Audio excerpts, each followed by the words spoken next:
Okay, I'm going to make a mould of this little bunny for Easter. I've just got some plasticine, just a general purpose oil-based clay. I'm using a cup as my mould box.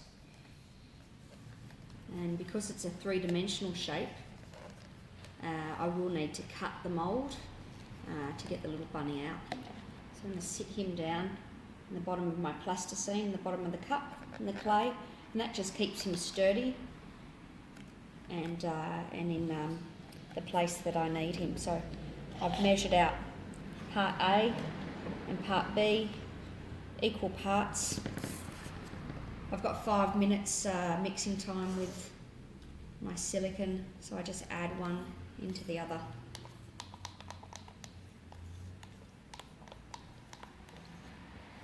And if you require a bigger cup, you can just pour A and B from your measure cup into a bigger cup. Make sure that we get as much as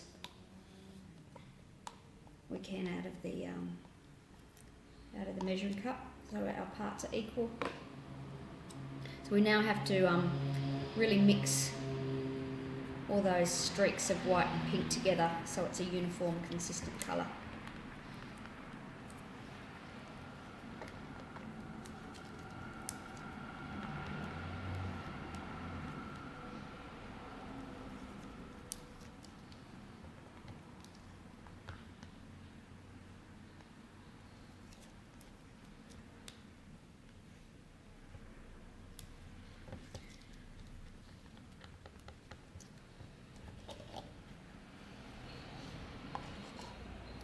To ensure that I've really well mixed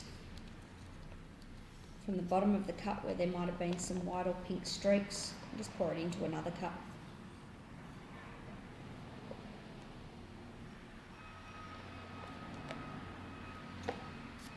Give it another really good mix. Always using a stick that's the size of a tongue depressor or a spatula, never using a skewer or a fork or anything too thin. So we need to have a nice thick stick to make sure that we've really folded part A and B together well. So now our silicone's ready to go. Bunny's set in the mould box, and just by pouring down at one end and allowing the silicone to just release its air bubbles as it comes out of the cup. Let it fold over the top. And when I take this mould out of the cup, I'll need to cut it, so I need to ensure that I know where the back surface of the bunny is, where I want to cut.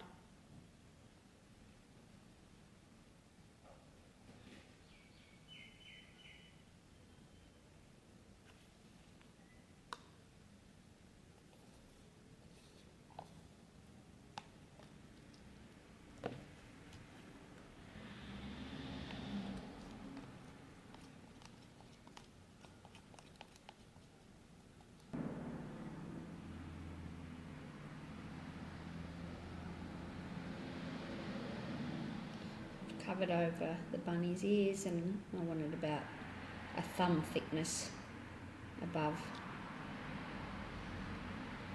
You can always just leave a little bit of residue in your cup when you know that the silicone in the cup's set. You know that your mould should be set. And 20 to 30 minutes at room temperature is the right time to leave your mould. If it's a colder day, best to leave it an hour or two. Make sure that it's really completely set before you start taking your mould apart. We've left our mould for over 30 minutes. It's ready to demould from the cup. It'd be really hard to pull this mould out of this cup, so I'm actually going to cut it down the side.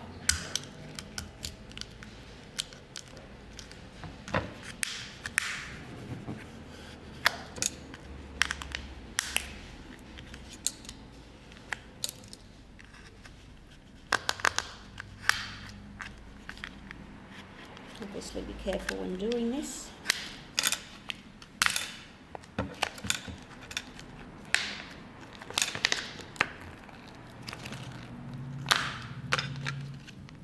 a lot of surface tension with the silicone, so the silicone will tend to stick unless you've used a release agent or some petroleum jelly on the mould box.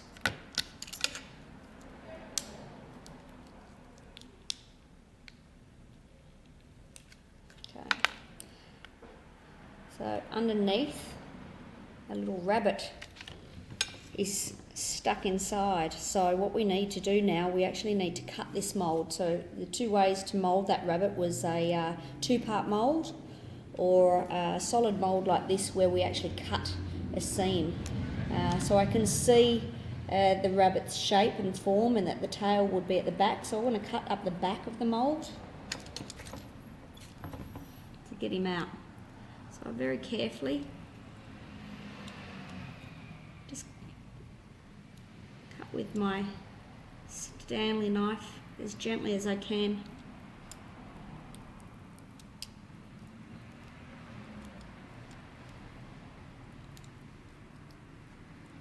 I don't want to create too many different slices because I want just one seam down the back. Sometimes it's easier to do it with a second person, they can hold the silicone apart.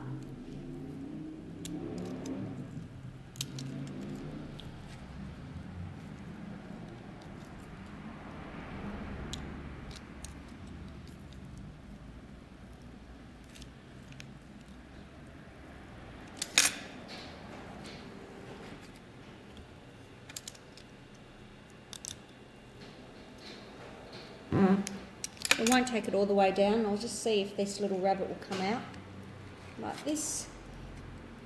What I will have to be careful of is when I cast this in resin that I don't break his ears in the resin as I take it out. So you'll see the little rabbit now and the one-part mould. Now that silicone should seam together quite well, and I'd probably use elastic bands around the outside to keep that mould nice and tight.